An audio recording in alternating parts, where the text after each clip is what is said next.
Vibrant music teaching. Proven and practical Tips, strategies, and ideas for music teachers. You're listening to episode 115 of the Vibrant Music Teaching Podcast.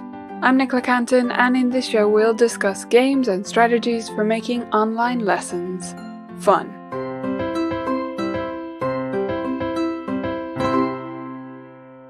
Welcome back, beautiful teachers. This episode is part of a short series we're doing to help you level up your online lessons.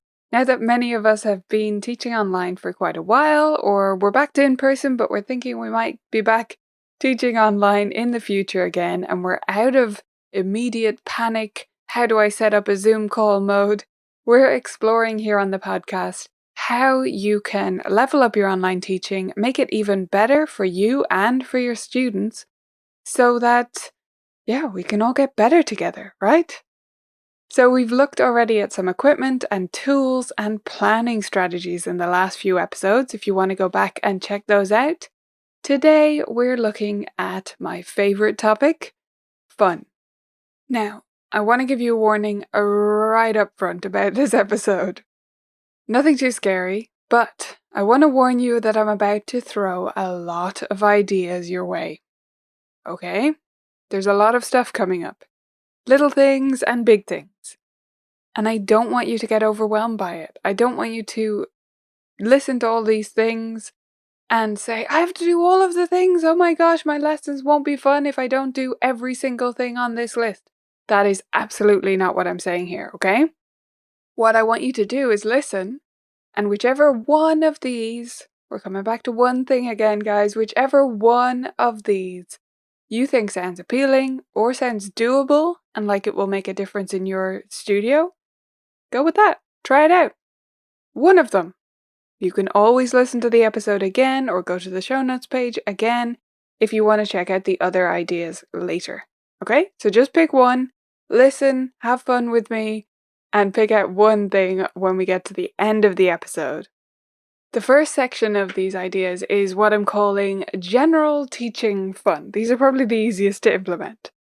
So the first one, I said I wanted you to pick out just one thing, right? But I actually think we should all do this plus one more. Is that okay? 2 things?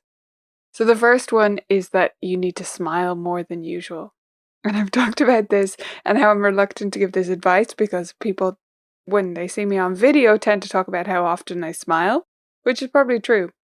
But I think it's important for all of us to smile a bit more, and not in a forced way, but to prompt yourself to smile more often when you're in a video lesson. I really like the way that Emily Laney of Top Music from the Top Music team put this. She's pointed out that online lessons are actually more face-to-face than in-person lessons. As in, you're closer. Your faces are closer together through a screen than they would ever be in person. Your face is basically, a lot of the time, almost filling the screen. It depends on your angle, of course, but it can be. And so when they're paying that much attention to your face, you need to look a bit more animated. You need to smile often to show them your enthusiasm. You also don't have the other body cues that show, subliminally almost show to your students that you're on their side, that you're enthusiastic about what they're doing, that you're paying attention, that you're listening and appreciating their music. You don't have a lot of those things. And so your smile is one of the best assets there. It doesn't matter what your smile looks like. It doesn't matter if you're a bubbly, that kind of person. You don't have to be like that. But you do need to smile more and picture your student's face on the other side of your camera or your screen, even when you can't see them, so that you're smiling back at them while they're talking or playing, right? Think of their playing almost like someone talking to you in a conversation and you smiling to let them know that you're listening. So that's the first general tip. The other general teaching fun ideas are all still about showing your enthusiasm. So these are some of the simplest things to implement, and you absolutely don't need to do all of these. In fact, if you do all of them, might be a bit too much, although I do almost all of these. But the first idea is something I use in my studio, and that is sound effects. So I use Ecamm Live for my online teaching together with Zoom. And I talked about that in the tools episode. So 2 episodes ago, that was 113. I explained how I use Ecamm Live. And one of the things you can do through Ecamm Live is sound effects. You can have little things that you can play at the touch of a button, and they're fun and they're silly and they make people smile, and we all need to have a bit of a laugh. So whether it's for reinforcement of something specific or it's just literally for giggles, I think sound effects are a great thing to bring into your studio. If you're not using something like Ecamm, you could still have something on your computer that you play as a sound effect. Or you can even have those buttons that you get, I believe in the US you get them at Target, that play a sound effect back, or even a recorded sound or that kind of thing. Just silly little things like that do make a difference.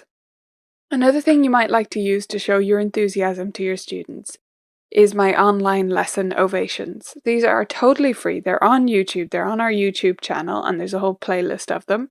If you're a member, you can also download the video so you can have them actually on your computer.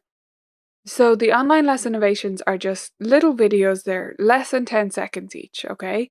And they just show something that shows enthusiasm. So one of them is like a cheering crowd, for example, and one of them is a sort of swooping down aerial view of a sunflower field, I think it is. So, and they say specific things to compliment your students, like about their dynamics, about their reading improving, that kind of thing. So they're just fun little things, but you pop them up on screen, it plays the video, there's cheering in the background, and it just gives that extra mark of enthusiasm that I think we often need in online lessons. One of the challenges for many teachers with teaching online has been no stickers, right? No high fives. Those kinds of things do matter to students. Yes, they shouldn't be doing things only for praise, but they need to know that they're on the right track and that you see them. And so the online lesson ovations fill some of that gap where stickers aren't going to work anymore. Another idea, and I haven't done this, would be a party popper or any kind of noisemaker like that. Something you can bring out that says, you did an extra good job there. So it can be a symbol with your students. I mean, I could have Steve, my little pet lobster. He's not a real lobster, by the way. My stuffed toy lobster. He could come up on the screen and wave about a bit, right? Just silly things like that that make people feel like things are a bit more normal. And feel some of your enthusiasm that they would have naturally in person with you. Another idea on the same lines is Pompoms. I used my cheerleading Pompoms in my online recital. This is something that we've been doing the last few years at our regular recitals in the hall. I distribute Pompoms to all the students to use during the applause. So the parents clap like silly grown-ups, and the students wave their Pompoms in the air so that when the person looks out on the audience when they're bowing, it makes them smile that a little bit more because the audience is all colourful and full of waving pom-poms rather than just polite applause. So when I did my online recital, I had the pom-poms in the background as our decoration, and I also waved them about plenty in my sort of emceeing or my little vamping bits in between student performances. So, but pom-poms could be a regular part of your normal lessons, that you wave about pom-poms because they look pretty fun on a video screen, you know? They're nice and colourful and they jump all over the place, especially if you have a couple of colours, it can work really well. So just something like that to mark student achievement is great. Then if you want to kick your fun up a notch further, you might like to incorporate some games. So the first level of games, not that they're in levels, this isn't a lesser form of playing games, but the easiest way to get into playing games in an online lesson, nevertheless, is to use ones that don't require any stuff or much instruction. I have my students always have a piece of paper and a pencil on hand beside them, and we can use that to play a lot of different games. I have a suggestion of, I think it's 12 games in the Web Wonders series inside the Vibrant Music Teaching Library. So if you remember, you can look that up, or you can get the link at the show notes for this episode at vibrantmusicteaching.com/115. So those games all require just a piece of paper and a pencil from your student. And one of them requires nothing at all. In fact, a few of them do, other than for your student to grab a toy. So I'm going to explain to you how this game works. So this could be your first step towards more fun online lessons, is simply playing a game like this. I ask my student to grab a soft toy from their house, anything, they have a favorite little lion or whatever, and they come back and get that with that toy. And then we play Hilo Mascot. This is for young students, young beginners, by the way. So if I play a high sound, they're going to reach their toy up to the sky. If I play a low sound, they're going to bring it all the way down to the ground. You can do that for anything that's this versus that, and is a great way to engage your young student. So if you want to take just one idea, if you haven't been doing anything that feels fun in your online lessons and you want to spice things up, that's a great, simple way to start. Or you can find more ideas like that in the Web Wonder series. Another thing you can do is to play your physical games that you normally play at your studio if you have a collection from Vibrant Music Teaching or from elsewhere. You can play them as you would. It's just going to be you doing all the movements, but students still love to play them. So our content manager, Sarah, from the team at VMT, she put her game on a whiteboard, a magnetic whiteboard. So she just takes the game board and she sticks it up with magnets to the magnetic whiteboard. And then she has more magnets to use as game tokens. And for the cards, she just holds them up to the screen. So the student can read them or identify the note or whatever they need to do. And she moves the counters around and they play that way. That works great. You can also do this playing the game flat if you like. You're just going to need to have an overhead camera that looks down at the board, or have a way to angle your device so that they can see what's going on. It can be as simple as that. So if you already have loads of games in your studio and they've been collecting dust and you'd love to just put them into action, then give it a go. Try it out. Another option for online games is the versions using slides. So we have official VMT versions of all the most recent games the last few months. So there's at least 15 that have slides versions. There might be more than that. But that's a good chunk, right? So there's at least 15 games. Oh no, there's more than that at this stage. Anyway, good chunk of games, all the latest ones, have slides versions that we created. Members have also translated some of the older games of their own volition and their own generous nature to donate their time to the community. They've been reworking those older games into PowerPoint versions and Google Slides versions as well. So there's a huge amount for members to choose from there. And you can play those directly on your screen, and you can use something like the Zoom stamps to move people around the board. We have full tutorials on how to do this inside the library. So if you're listening to me wondering how this would possibly work, there is a tutorial video. You can look that up if this is something that's of interest to you, being able to play games on the screen. But you have 3 great options there for playing games. You don't have to give up your games when you're in online lessons. You can do ones that require no equipment or require the student to draw something on their end on a piece of paper. You can play your physical games on something like a magnetic whiteboard, or just simply lying them down on a table and pointing the camera down so that they can see what's going on. Or you can play slides versions of the games which have been adapted for use on the screen. Another way to make your lessons a bit more fun, spice things up, keep your students guessing in their online lessons, is with fun projects and themes. So one of the things I did in the last semester was called Surprise Starters. So every week for the last chunk, meaning after the Easter break, so officially the summer term for most schools here, I had a surprise starter ready for my students, and I shared this with members as well. So you can download these in the video library if you like, or look them up and use them with your students. Each one was a pattern-based activity, and it starts with an intro video to show the surprise starter theme, and then it's something silly and fun. So I'll give you one example. One of the weeks we did musical Morse Code. So I had Morse Code up on screen, and you had to communicate that playing a note on the piano. So, dots and dashes. So if it's dots, dash, you're going to play ba-ba or something like that, or sing it or play it on the piano. So we had musical Morse code, and then it developed into rhythmic version of the musical Morse code. So they were actually rhythm patterns on the last slide. So every surprise starter had 3 levels, and they were all based on patterns in some way, like that rhythmic or oral patterns or something like that, chords, that kind of thing. They were all things that could work with any level of student. So I did one, and I did it for the whole week with every single student.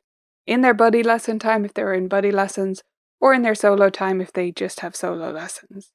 So that kept things really fun for my students, really interesting, and every week they would look forward to it and they would guess what was going to be in the intro video, and that was a great feature for our lessons. Another project we did last term was a composing project. I called this collaborative compositions because what we did was my students passed along these compositions between them.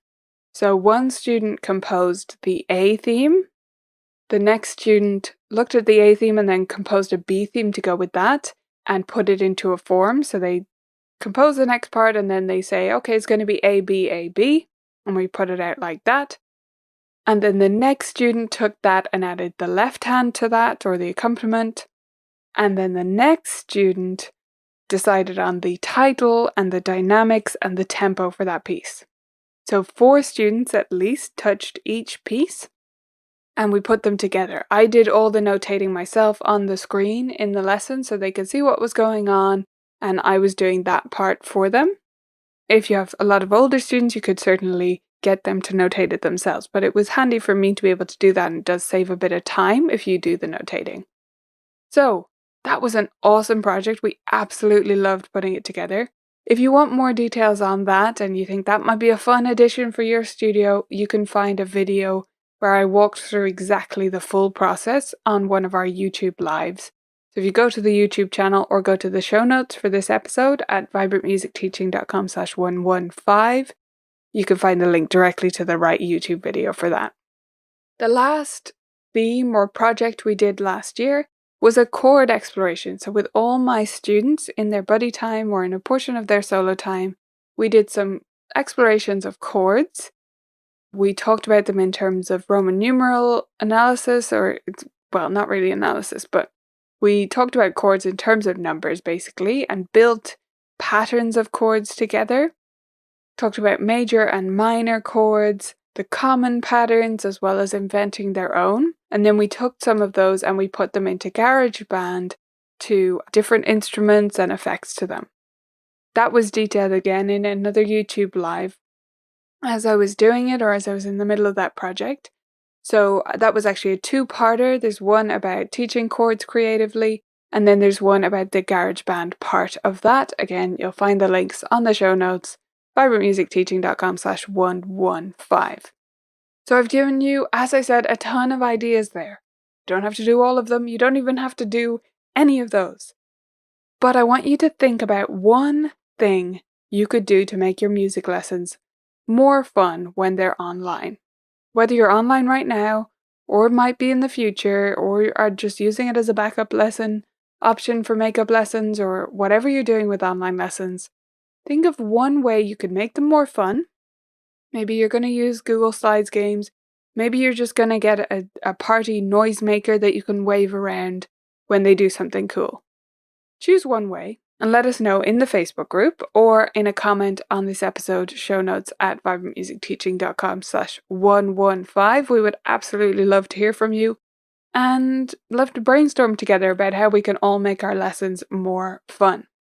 Coming up next week in this mini-series, we're going to be talking about teaching strategies for online music teaching. So in other words, what are the things that we need to do differently when we're teaching online?